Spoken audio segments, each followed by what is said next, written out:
Toy Story 2 Buzz Lightyear to the Rescue, or as I just call it, Toy Story 2, is a collectathon.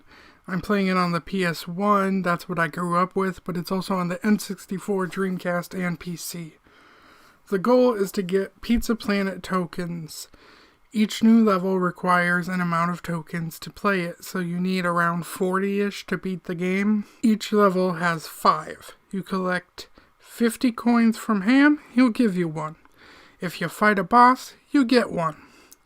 Each level has a person who needs 5 of something. For example, level 1 is Bo Peep, and she needs you to find her sheep, and she'll give you a token. Each level also has a race. Usually it's against RC, or it's Slinky collecting something for him. This will give you a token. And then the last token's always either hidden, or you need to solve a puzzle to get it. It's honestly a lot of fun, and the worlds are really well built.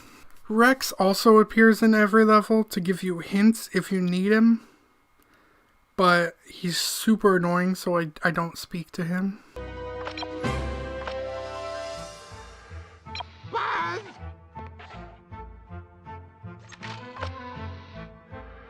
I am Buzz Lightyear. I come in peace.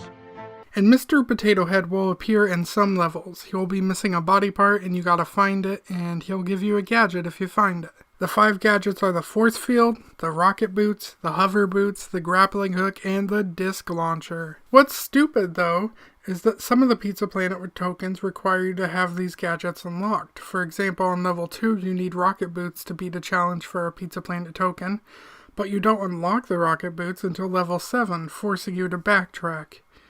I wouldn't mind if you unlock the gadget on the level you needed it. Gameplay wise, it's platforming with 2 kinds of attacks. Lasers, which you can charge up, or get a green laser power up. And spinning. You can spin in a tornado, the drawback being you're dizzy for a bit. Buzz can also double jump and stomp his feet. He can also look in a first-person view for more precision aiming. The first level is Andy's house, and it's so cool.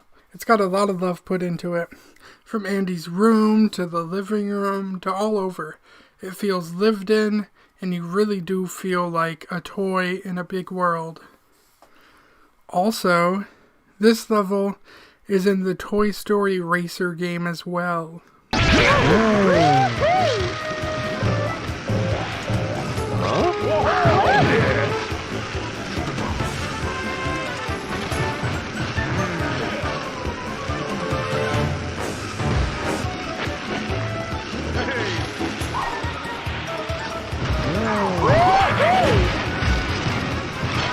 The boss here is a robot in the attic that I'm guessing he's just upset he's in the attic. Most bosses are easy and you just shoot them when they have an opening. Pizza Planet tokens look like this. Once you get it, you don't have to leave. You can stay if you want, which I really like. Because let's say I already have 40 coins and I got a Pizza Planet token. Well, let me go grab 10 more coins and get a second one. I don't have to leave and start over. That's great. On top of that, if you already got them, they'll appear transparent, but the challenge stays there forever for you to replay it if you want. When Buzz leaves, he says his line and he flies off. It's super funny though, because when he's too close to the ceiling, he just hits it. To infinity and beyond! To infinity and beyond! To infinity and beyond! Level 2 is out in Andy's backyard. Instead of Bo Peep, you're finding army men. This level's a lot of fun, well designed.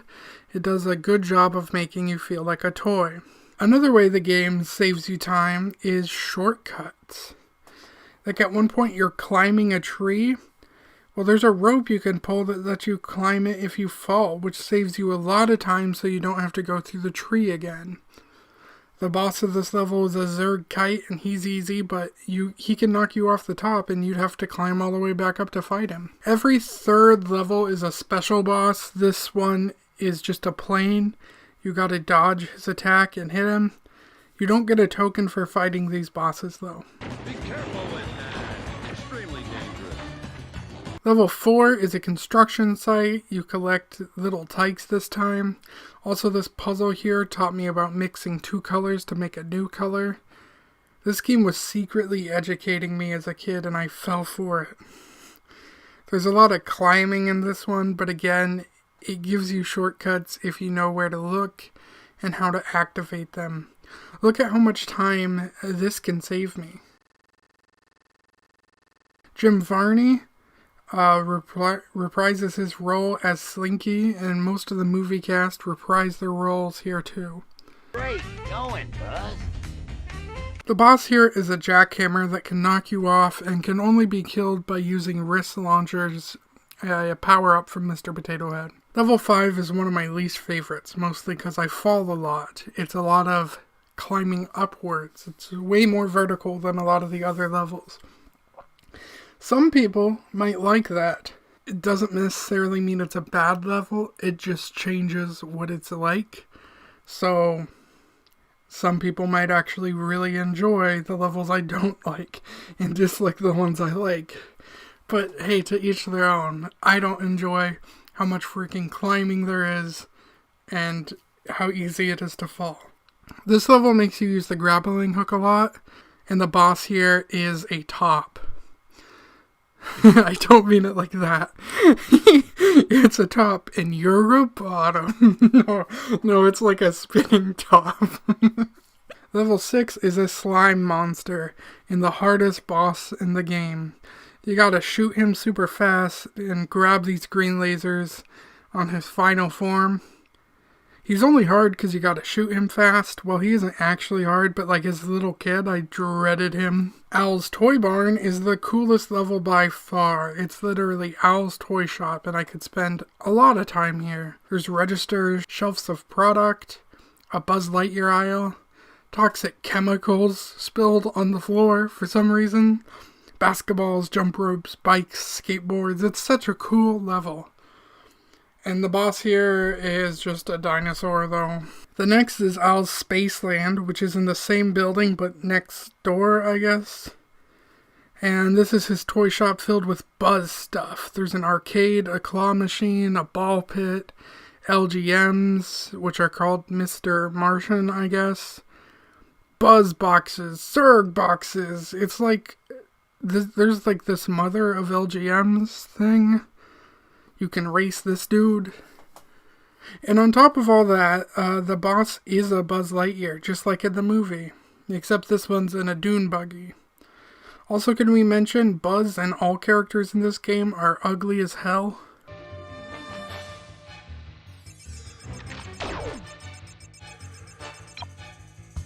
Level 9 is a boss who drops minions on you till he runs out and you just shoot it to death. It's a spaceship thing. Level 10 is a lot of elevators and air vents. Another one of my least favorite levels. It's a lot of traversing upwards with a lot of falling if you fail.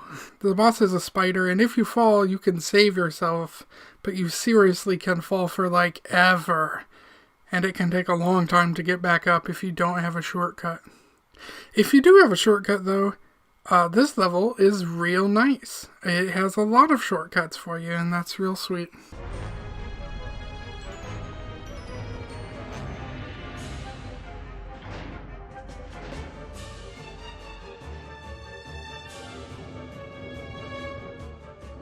Level 11 is Owl's house.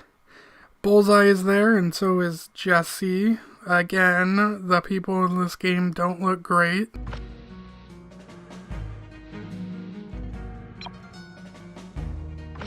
Over here, Buzz! Owl's theme to his house is the Wild West. And he also has these bird enemies that fucking scream when you shoot them. You can also flood the bathroom and leave Ham flooded. Ashley and I did that for a video in real life. Well, we didn't flood the bathroom, but yeah.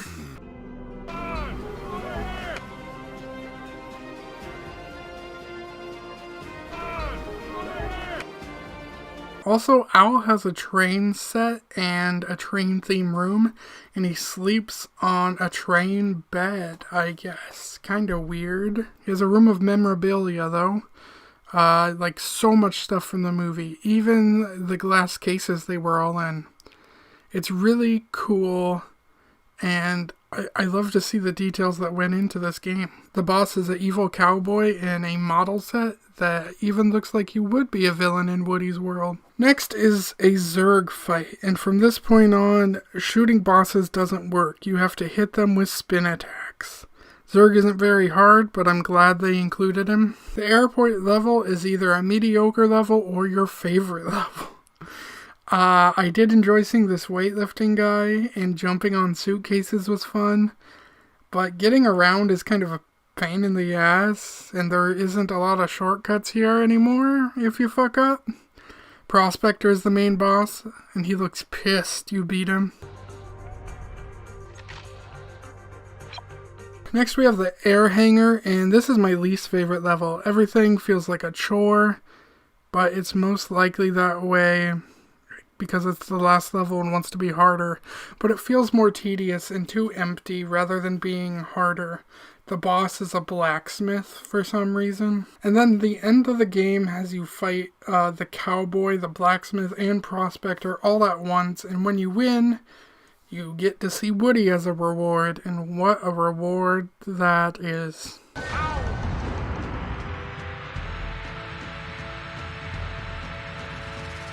Anyway, this game is awesome. It's an amazing platformer. It has no business being this good for a movie tie-in game. Highly recommend it. Please like, subscribe for more content, as I'm always making more.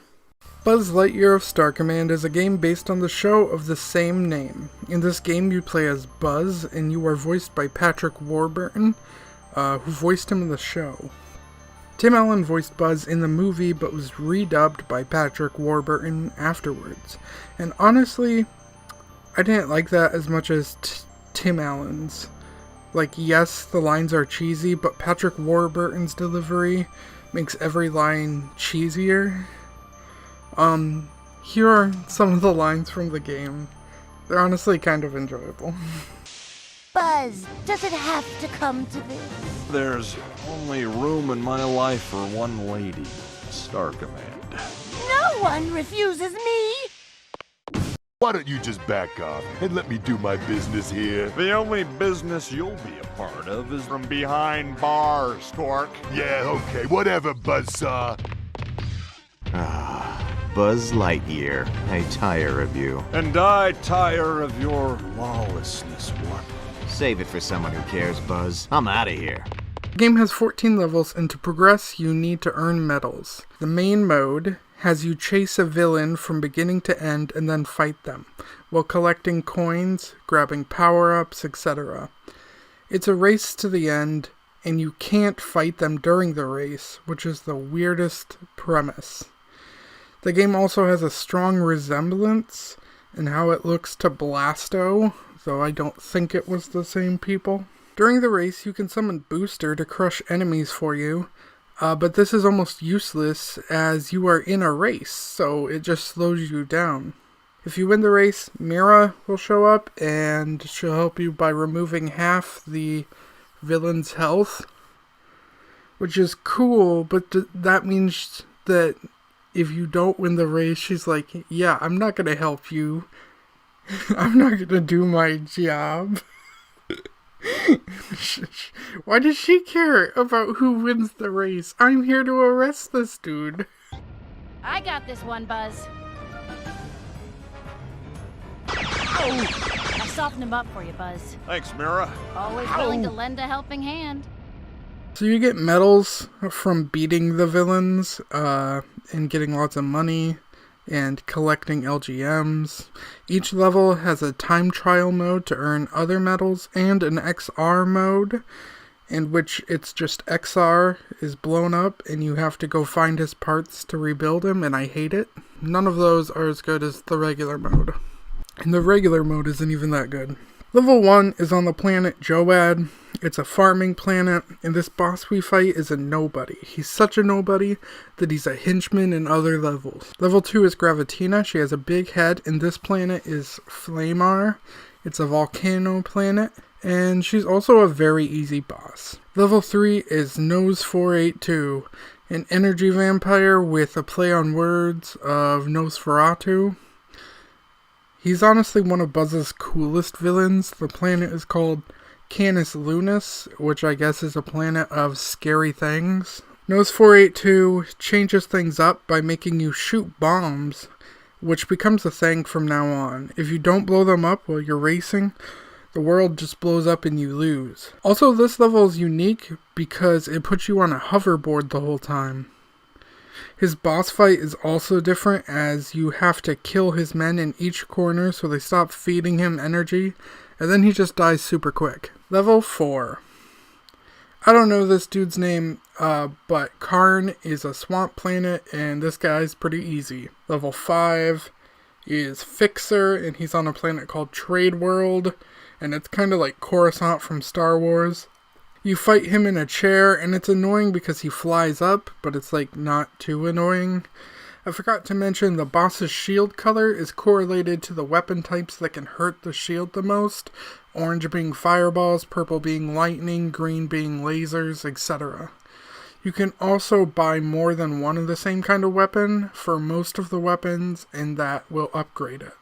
Each weapon has a max of how much it will upgrade though, and that max all depends on the weapon. Anyway, level 6, we go back to Joad. We fight a guy named Torque. Level 7, we go back to Karn. We fight a Birdman with a sword that he doesn't use. Level 8 is called Bathios, an underwater level, and it sucks and I hate it. Who likes underwater levels? The only compliment I have is at least it doesn't have bombs like a lot of the other ones, but Blackfin is annoying, and you still gotta swim while you fight him. Level 9 is an ice world where we fight a giant magna monster thing. This level's annoying too, because it's so slippery, but like, I guess that's the point. Level 10 is Warp Dark Matter on Flamar, and would you look at his face? Also, he is the former partner of Buzz, right? So why is he so easy to fight? And speaking of easy, level 11, XL, we're on Trade World again. It's a cool world, but somehow XL is the easiest boss. Watch this boss fight.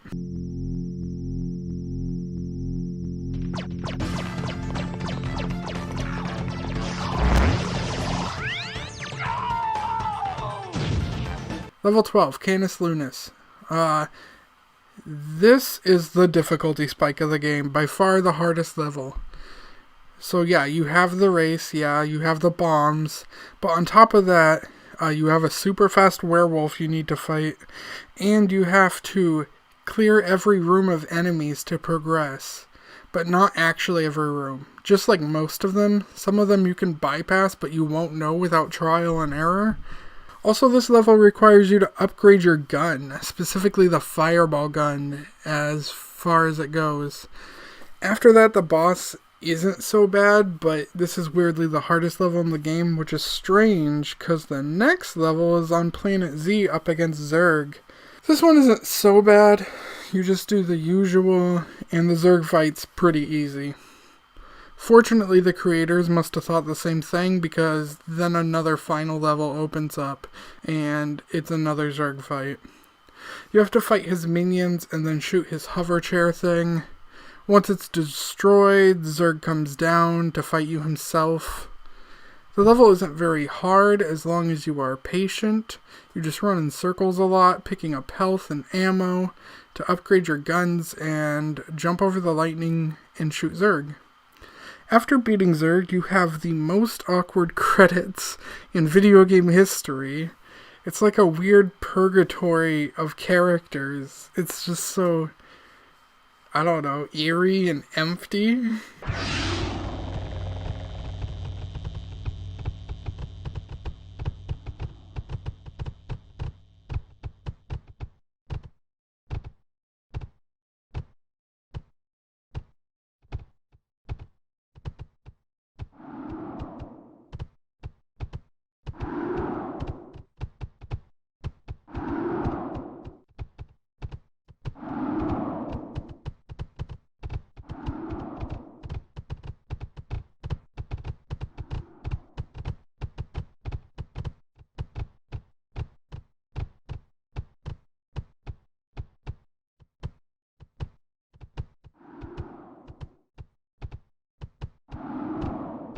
And that's it.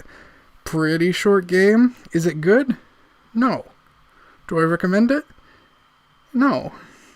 But it's also, like, not awful. It has the potential to be good. But the criminals aspect sucks. The bombs with time limits suck.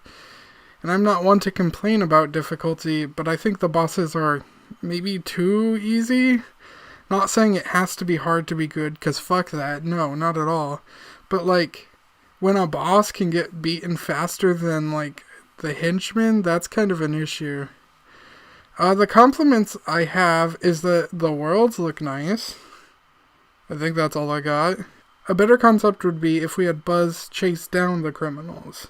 Like, we have less bosses he needs to catch, and he needs to travel to these different worlds, fight the robots, and talk to people to gain info about where the bosses are. And then he needs to travel the planet to get to them. No races, just more of like him almost doing detective work while shooting a bunch of robots so that he can get to the boss and, you know, fight them, but he doesn't know what planet they're on. You know, actual, like, Space Ranger work. And then those bosses will eventually, like, lead him to, like, Planet Z to fight Zurg. Like, remove the whole race aspect. And then Booster's attack would actually be helpful if you did that. And then maybe you could just give, like, XR and Mira a button to press so that they can summon to help you, same as Booster. And then make Zurg the hardest enemy. Not someone before Zurg. Zurg's gotta be the hardest. Anyway. That's just how it could have been better. But yeah. Thanks for watching. Please like and subscribe. Hit that bell. If you want to play a better Buzz game, Toy Story 2. I'm gonna need you to die. Die for me, sir. Thank you. We appreciate your sacrifice. What the fuck? We are in a cult. I don't know why, but Toy Story games, being movie tie-in games, have no business being as good as they are. I still think Toy Story 1 and 2 are better games, but this game, it's also pretty good. Story-wise, it barely follows Toy Story 3, and it also follows a couple scenes from Toy Story 2.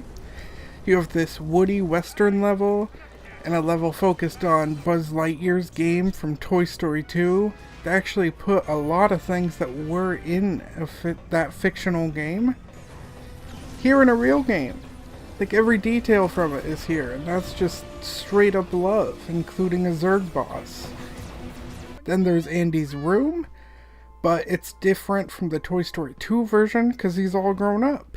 Then there's Sunnyside Daycare, which has 2 different levels. The first is just like a bunch of mini games, which is fine, I guess, but I feel like they could have done more. And the second is a stealth mission thing that's actually pretty fun. You're getting the toys to escape. Woody, Buzz, and Jessie are all playable characters, although in half the levels you can only play as whatever character the game decided you need to be. But you can switch between characters in the other half, and even have to use teamwork with them and their different abilities. For example, the second to last level is the big Toy Story 3 final tension moment, where you gotta save the toys from the garbage destroying machine thing. And you also have to do it quick and use your different toys' ability as a team. It's not hard whatsoever. It's sort of like playing the game It Takes Two, except it's just one person. And why isn't this the last level? Well, because the last level is this space shooting western themed muffin level where you shoot zombie muffins and that doll from Toy Story 3. She also has her own level with like a lot of platforming in which Woody becomes Sonic. Rolling around at the speed of sound. Got places to go, gotta follow my... And if that was it, I'd say this is a pretty mediocre game. I mean, the levels are fine, but nothing to make the game, like, good. But there is this one other thing. There's a whole ass game within this game. It's a game with a western town, and you run around taking quests, doing platforming, painting houses. You buy different, like, houses or buildings for your town, You unlock different villagers and people for your town. There's platforming, there's exploring, there's collecting. Quest after quest with rewards you can use to upgrade the town. You can even catch criminals and throw them in jail. There's a lot to do in this city, like even more than the levels themselves. The side content here feels like the main content, and I enjoy it far more than the levels. It's a ton of fun, and it's worth playing for this alone. Hell, in my opinion, the levels are the true side content, and this is the main game. I could spend hours on this. Anyway, Toy Story 3 is good, not great, but for sure worth a play if interested. Walt Disney World Quest Magical Racing Tour is a mouthful of a title. I wish it was just called like Disney World Racing. Despite the name, this is a rather competent racing game. It opens up with the scariest Jiminy Cricket you've ever seen. Then we get our characters. And who the fuck are any of these people? Oliver Chickley III? What? Chip, Dale, and Jiminy are the only recognizable characters. But why are there no recognizable characters? Well, I scoured the internet to find out, but nobody had anything on this obscure game. But I have a theory. You see, Walt Disney World Quest Magical Racing Tour was being developed in the year 2000. And you know what else was being developed in the year 2000? Another kart racer by Disney known as Mickey's Speedway USA, this one on the N64. And it has Mickey, Minnie, Donald, Goofy, etc. So maybe they left one game without those characters to avoid confusion, like Warner Brothers did with Gotham and Suicide Squad's little Joker deal. Or maybe they signed some deal with Nintendo that WDWQMRT would not get sorry, that was the acronym would not get Mickey and Friends as a selling point for the N64, screwing the competition, the PlayStation, and the Dreamcast. Keep in mind though, I don't have any facts pointing to this. This is just a theory. A game theory. So if Disney Racing doesn't have many Disney characters, what does it have going for it, and why should you play it? Well, for one thing, the tracks. Each track is based off a ride from Disney World, recreating what they would be like in a kart racer. So to anyone who's been to Disney World, or like me, just watched a lot of footage of Disney World while being hella poor, these games' levels are a really cool experience. On top of that, let's talk about the levels. The levels are built really well, with often multiple ways to go, and turns designed for drifts. Most levels have these 3 blue rings that when you grab all 3, open up a shortcut for a limited time. There are tons of shortcuts outside the blue rings. I'll talk about each level in a moment. But going back to drifting gives you a boost and is super important to the game. You can play it without drifting, but it's going to be much harder if you do. I love the drift mechanic here more than any racer I've played so far. It does feel different than most, so it might take some time to get used to if you aren't good with the timing. You can also speed up by collecting coins. 10 coins will make you go faster. Power-up wise, most of these are rip-offs of Mario Kart, with the exception being the cup, frog, and missile. The cup is sort of like the banana, but instead you get stuck in the cup for way longer than needed. The frog is obnoxious, and I hate it.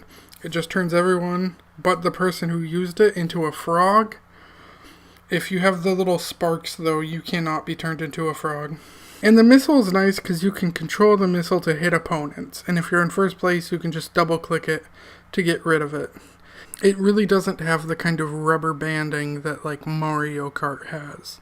So you can just absolutely get blown away by the competition, or you can absolutely blow away the competition. Not saying it doesn't have rubber banding, it does, but like, it is much lighter than Mario Kart. Each level you have to beat 3 times to beat the game. One is a race, second one is also a race, And the third is just collecting trophies, which is good for making you explore and learn new shortcuts.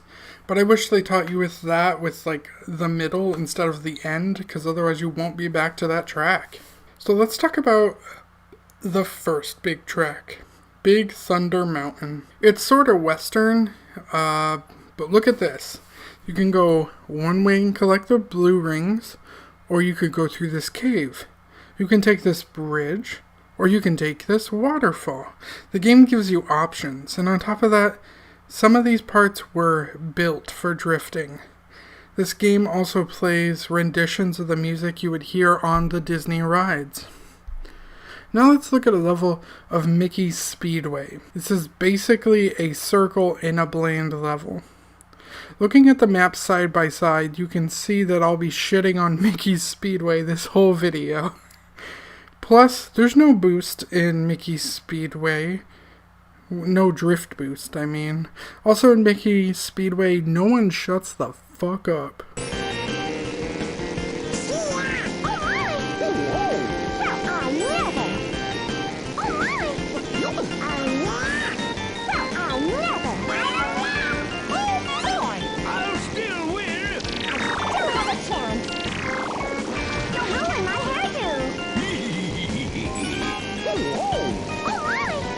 Okay, next level is this gorgeous ice place. This one actually makes you decide, are you going to take the blue tunnel, which is faster, or the smaller tunnel, which has blue rings and a bonus shortcut. This level is also fast-paced and one of my favorites. If you look at the map, sometimes you can see the shortcuts. Sometimes you'll go off the map because the shortcuts are hidden, but sometimes you can see the shortcuts. And even the shortcuts have multiple paths sometimes. Compare that to Mickey's Speedway. This is just a figure 8. Another bland looking level.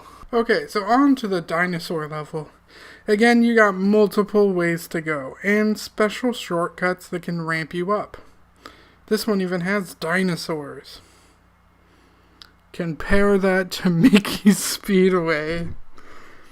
Okay, this one is actually an improvement, although both of these ways are the same length. But yeah, you get the point. Now let's talk about the difficulty.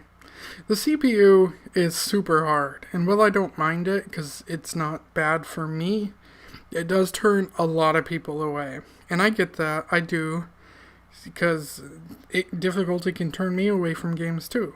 I wish it had a difficulty option. But it does not. But as you get good at the game, the difficulty shouldn't be too much for you, but it might be a lot in that beginning. Now the next level is different. You gotta collect 30 coins. No racing, just 30 coins hidden on the level. And while that's like fine as a side game, not being able to race here does suck. Also, there are real cars driving by here, so your little go-kart looks weird. And from this point on, I'm done talking about shortcuts because I want to discuss other things, and because this level doesn't have any. This is one of the more poor levels. It's Rock and Roller Coaster, but they didn't get the rights to the Aerosmith music, so it's just generic rock. I do like being able to see myself on the TV though. Next is the Jungle Cruise, my least favorite level. Well, yes, it is amazing for shortcuts. It's also really easy to get stuck on. So, it is not bad, but it is my least favorite. Up next is my favorite level, though, the Haunted Mansion. You got ghosts, you got singing heads, you got the crystal ball, more ghost hitchhikers, this really cool thing that's watching you always. The shortcuts here are crazy. My favorite being some secret walls you can go through. Plus, look how well built this place was for drifting. Close your eyes and don't try to.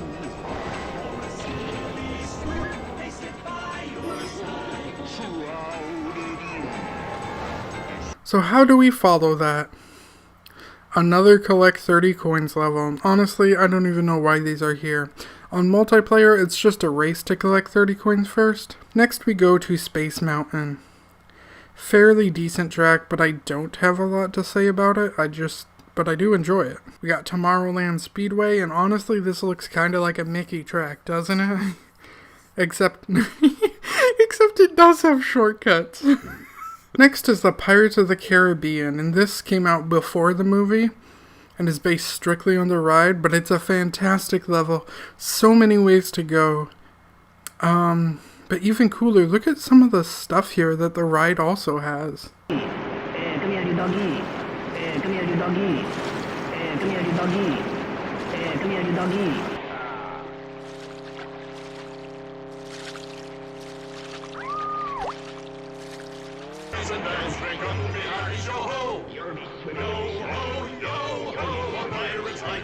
Then we also got another 30 coin level. And last off is Splash Mountain. It's okay, but the music here is so annoying. I won't share because it's probably copyrighted, but it's just zippity doo dah, zippity day. My, oh my, what a wonderful day. Anyway, the game is absolute gold and deserves more love, even if it doesn't have many mainline Disney characters. I talked about it a little bit in my theme park video, and I also have gameplay with me, Ashley, and Nick. This game fucking rules. Be sure to like, subscribe, comment.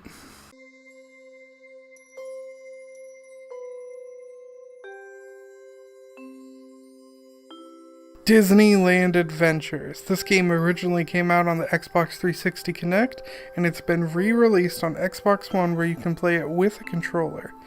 Which is good, because playing it on the Kinect sounds like shit. This game you don't build a park, but you visit one. Disneyland. From what I've heard, it's pretty close to the real Disneyland in terms of layout.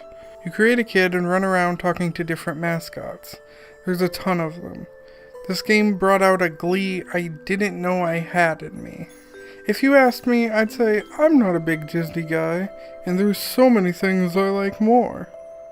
But then I played this game, and I was enjoying it so much that maybe I'm a bigger Disney guy than I thought. There's tiny rides you can ride on, and they're not as fun virtually. But to make up for that, there's a lot of mini-games with multiple levels and multiple rides.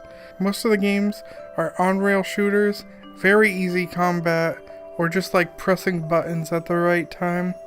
Normally none of that would sound good to me, but in this game it works. Being in an on-rail shooter game makes you feel like you're in a ride. Plus, the games are easy enough that you can relax the whole way through them, like a ride.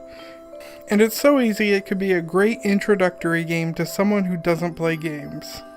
The minigame gives you coins which lets you buy stuff in the shop. The characters you meet also give you side quests. Also, if you've ever played Walt Disney World Quest Magical Racing Tour, then you will know some of the exhibits of Disneyland.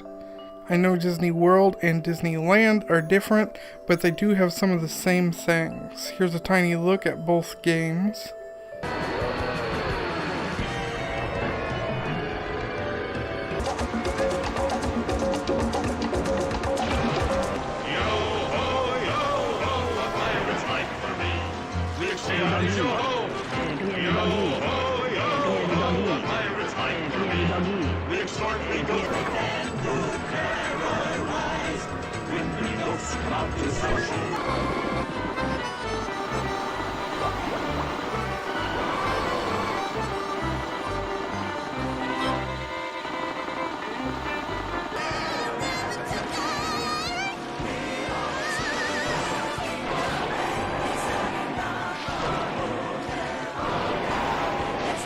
Anyway, there's so many minigames and so much Disney stuff.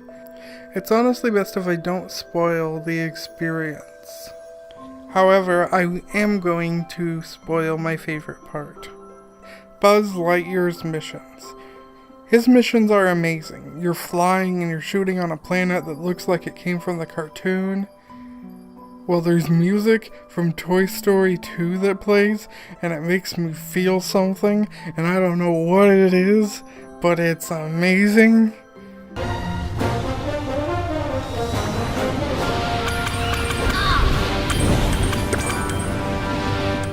And then they pay homage to Toy Story 2's intro Buzz mission by giving you these spikes to deal with. And then you fight Zurg, and it's good, and he's funny. Possible! No one can aim so precisely! There's a Buzz Lightyear game, and I think these few missions are better than the entire game. You can actually watch me play the Buzz Lightyear game on this channel, by the way. The game is just amazing. I've been missing out. Pick it up, play it, make this game more popular, please. It deserves love. Anyway, I don't want to spoil this game any more than I have. I want you to play it for yourself. I want you to explore. Do that. But before you leave, please make sure to like and subscribe. Do that real quick, and then you can go play the game. I went into Disney Rush expecting it to be like Disneyland Adventure, but maybe better because it came out later. Instead, what I got was trash. Disneyland had this entire Disneyland recreated for me to just roam around in. Disney Rush is one large circle with very tiny points of interest, but overall it's not even like the 10th of a size of Disneyland. Rush lets you create a character, kinda like in Disneyland, but there's no shops for you to buy from, and customization is almost non-existent. In Disneyland, you could talk to the characters from Disney and do missions.